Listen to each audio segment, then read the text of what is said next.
Once upon a time, nestled amongst the jagged peaks of the Whispering Mountains, a young man named Kevin, known for his sturdy legs and unwavering spirit, embarked on a solitary hike. The crisp mountain air filled his lungs as the morning sun dappled the forest floor, painting it with a mosaic of light and shadow. Birds chirped a joyful tune, their melody a familiar friend to Kevin's ears. But as he rounded a bend in the path, the world seemed to hold its breath.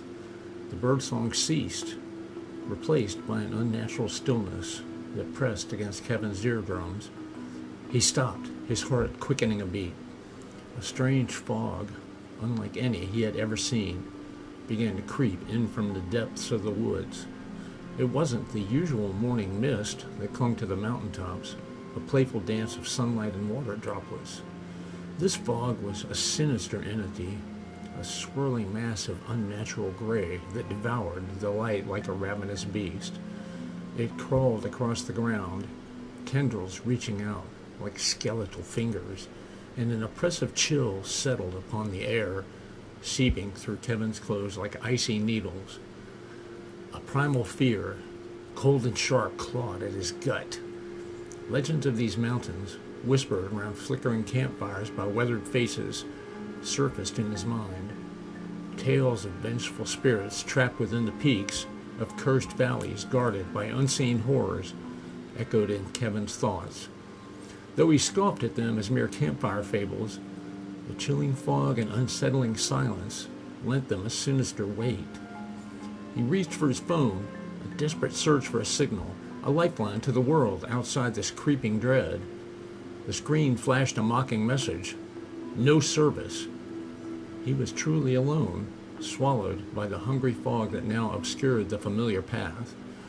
The forest floor, once a tapestry of ferns and wildflowers, became a treacherous expanse of grayness. Panic threatened to paralyze him, but a flicker of defiance sparked in his chest. He wouldn't succumb to this unseen terror. Taking a deep, shuddering breath, Kevin pushed forward. Each step felt heavier than the last, the oppressive silence broken only by the rasp of his own breath.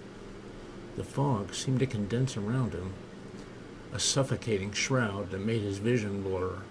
He stumbled, his foot catching on an unseen root, and crashed to the leaf-strewn ground. As he lay there, momentarily stunned, a faint sound reached his ears, a rhythmic tapping, like a skeletal hand against an ancient coffin. The sound sent shivers down his spine and sent him scrambling quickly to his feet. He spun around, searching the swirling fog for the source, his heart hammering a frantic rhythm against his ribs. The tapping grew louder, closer, accompanied by a low, guttural moan that echoed through the trees.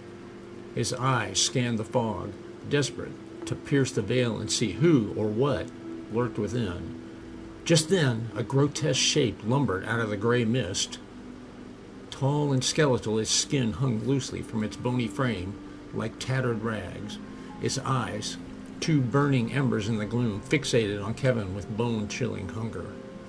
A monstrous howl ripped through the silence, a sound of pure malice that sent Kevin reeling back. It was a creature of nightmare, a walking embodiment of the dread that had gripped him. He knew then that this was no mere beast of the wild.